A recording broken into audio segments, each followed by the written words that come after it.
Je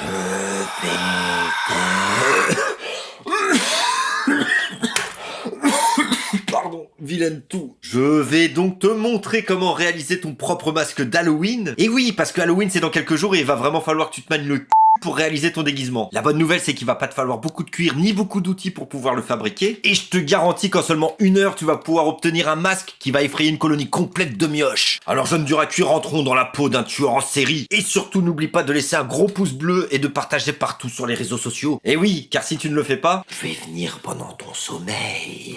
En tout cas, n'oubliez pas que le simple fait de partager cette vidéo, ça m'aide beaucoup à me faire connaître et c'est super cool. Merci beaucoup. Bon, t'es prêt à réaliser ton masque? Allez, c'est parti. Pour réaliser votre masque, vous allez avoir besoin d'un morceau de cuir tannage végétal d'environ 30 cm sur 20 cm, d'une sangle d'environ 50 cm pour une largeur d'1,5 cm, d'un cutter, un coupe-fil, du fil d'assez grosse taille de la couleur de votre choix, une aiguille assez large, 2 gros rivets, une règle, de la teinture. Ici, j'ai utilisé la teinture DecoFlow avec la teinte Java Brown et Bison. Une éponge, une pince revolver ou des emporte-pièces et un mètre ruban. On ne le voit pas sur la vidéo, mais il faudra ajouter aussi un abacar et une alène ronde. Pour pouvoir découper les trous des yeux, il suffit avec votre mètre ruban de déterminer la distance entre le début de votre oreille jusqu'au centre de votre œil. Et pour la hauteur, j'ai fait la même chose entre le début de mes cheveux jusqu'au milieu de mon œil. Une fois que j'ai l'emplacement de mes yeux, je peux commencer à tracer le contour de mon masque en y plaçant les ouvertures pour les yeux. Pour accentuer ce côté glauque que doit donner le masque, n'hésitez pas à donner des courbes très aléatoires.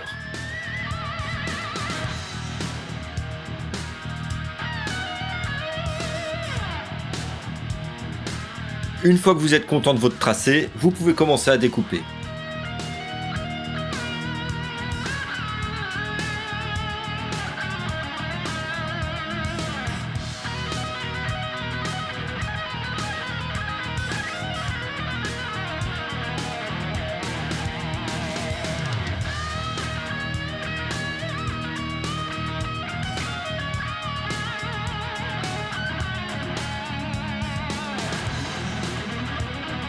Et avec mon abacar, je viens arrondir les angles pour avoir une finition un peu plus correcte.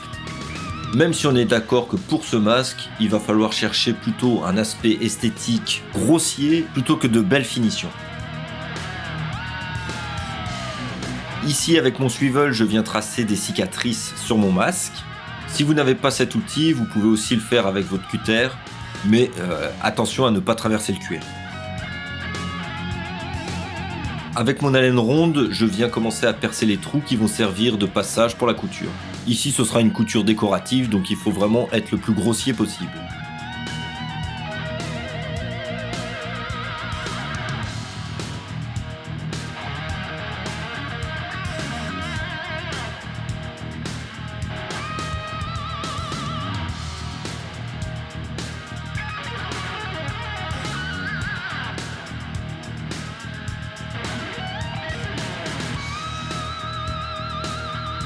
Avec ma teinture la plus claire, ici c'est la teinture Java Brown, je commence à faire une couche unie sur tout le masque.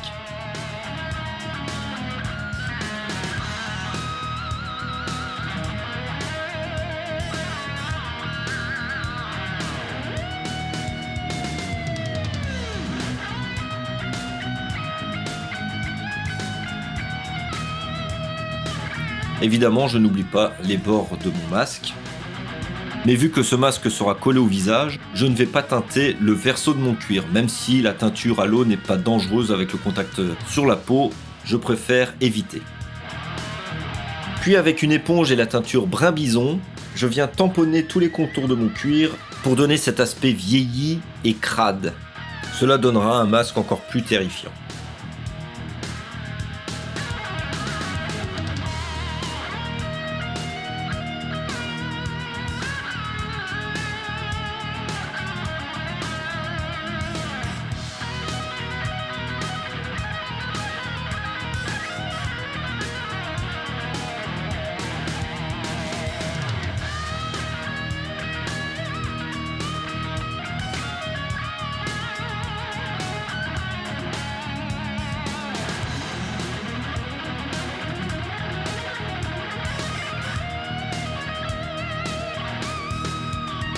Et pour accentuer le tout, avec mon pinceau, je viens laisser tomber quelques gouttes qui vont donner cet aspect de sang séché.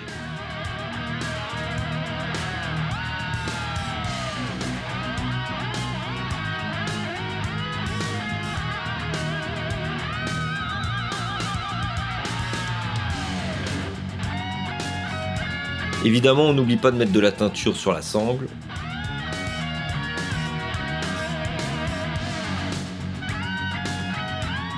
On ne le voit pas sur cette vidéo, mais je suis parti essayer le masque et je me suis rendu compte que la partie inférieure gauche n'était pas du tout harmonieuse. J'ai donc décidé de redécouper pour l'affiner un petit peu.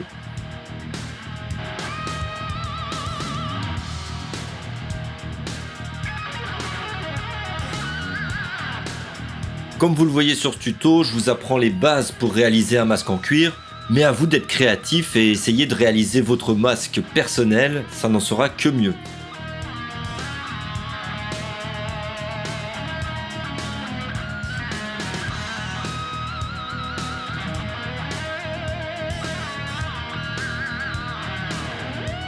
Et bien évidemment, une fois que j'ai redécoupé la pièce, un petit coup d'abacar, un petit coup de teinture, et le tour est joué, on ne voit plus rien.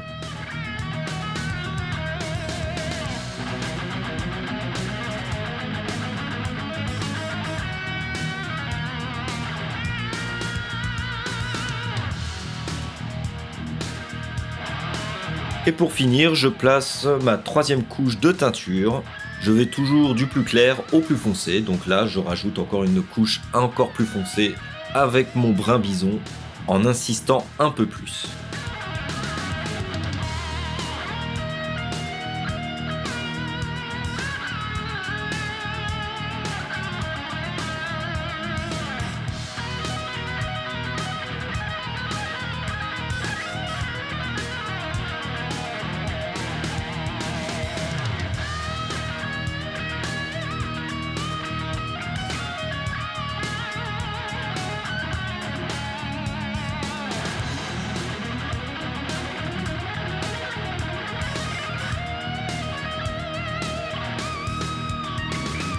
J'ajoute un petit finish professionnel pour fixer la teinture et pour nourrir aussi mon cuir. Je viens percer les trous aux extrémités du masque pour pouvoir fixer ma sangle avec les rivets.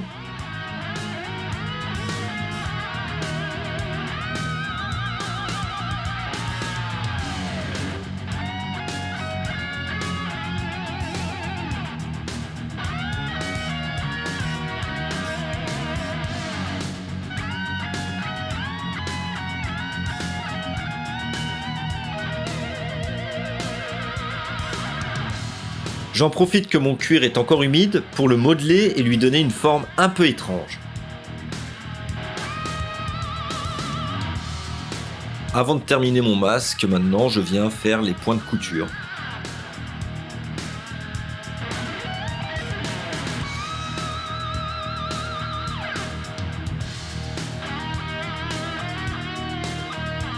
Et j'ai voulu donner encore un peu plus de réalisme à ce masque en y perçant une ouverture qui donnera l'illusion que la couture n'est pas assez serrée.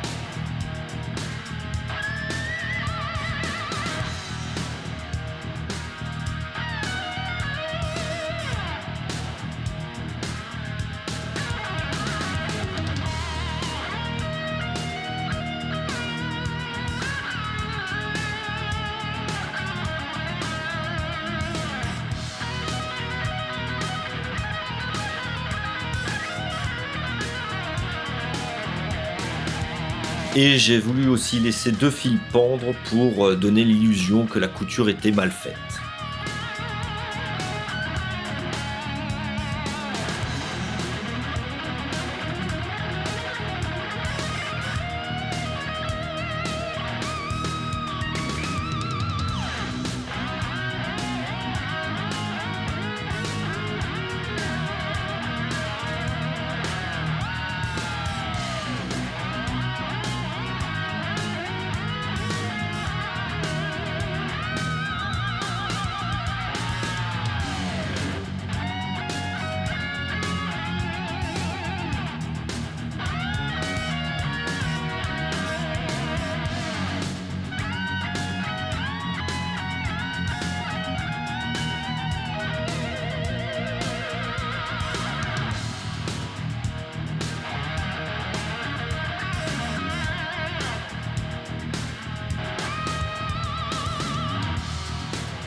Il me reste plus qu'à fixer la sangle.